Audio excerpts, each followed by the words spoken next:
राधे राधे आचार्य जी। जय श्री राधे। आचार्य जी, आज का विषय है कि जन्म कुंडली में जो गुरु ग्रह है जी। वो शुभ फल कहाँ से किस भाव में देंगे और अशुभ फल किस भाव में देंगे तथा उनके उपाय क्या हैं, आप इसका विस्तार करिए। शिवाय नमः, शिवलिंगाय नमः। आपका प्रश्न गुरु से संबंधित है। गुरु हमारी जन्मांक में, नवमांश में, अन्य भावों में, अन्य जन्मांकों में सर्वप्रथम लग्न भाव के स्वामी, पंचम भाव विद्या भाव के स्वामी और भाग्य भाव के स्वामी होने के साथ एकादश भाव के भी स्वामी होते हैं। अब प्रश्न आपका यह है कि ये कहाँ अच्छा फल देते हैं और कहाँ खराब फल देते हैं। गुरु सदैव अपने शिष्य पर अच्छी कृपा करने के लिए उद्यत रहते हैं। मतलब उनका एक तरह से स्वभाव जो है वह सिर्फ और सिर्फ फल प्रदान करने के लिए है। हाँ, इसमें एक चीज़ बहुत ही जरूरी होती है, वह ये है कि गुरु हमारी पात्रता जरूर देखते हैं। और वह पात्रता क्या होती है?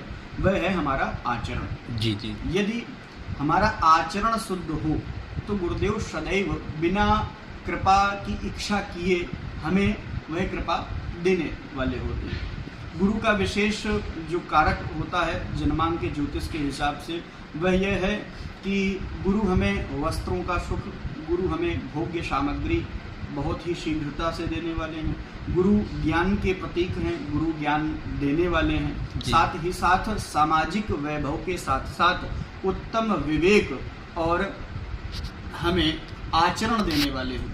और इन्हीं भावों के स्वामी होकर के कहा जाता है ज्योतिष शास्त्र में कि गुरु जिस भाव में बैठते हैं उस भाव की हल्की सी हानि करते हैं और साथ साथ जहाँ पर उनकी दृष्टि जाती है वह उन भावों को वो माला माल कर देते हैं।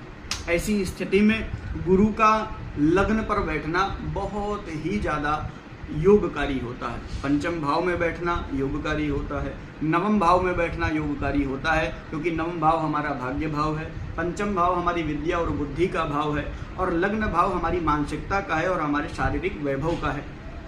यदि लग्न पर गुरुदेव बैठते हैं तो उनकी पंचम पर अर्थात विद्या भाव पर दृष्टि होती है और भाग्य भाव पर दृष्टि होती है, जिस वजह से कहा जाता है कि लग्न का गुरु और दशमस्थ गुरु बहुत ही लाभकारी सिद्ध होते हैं। ऐसी स्थिति में ही गजकेसरी योग, हंस योग इत्यादि ज्योतिषियों को प्राप्त होते हैं।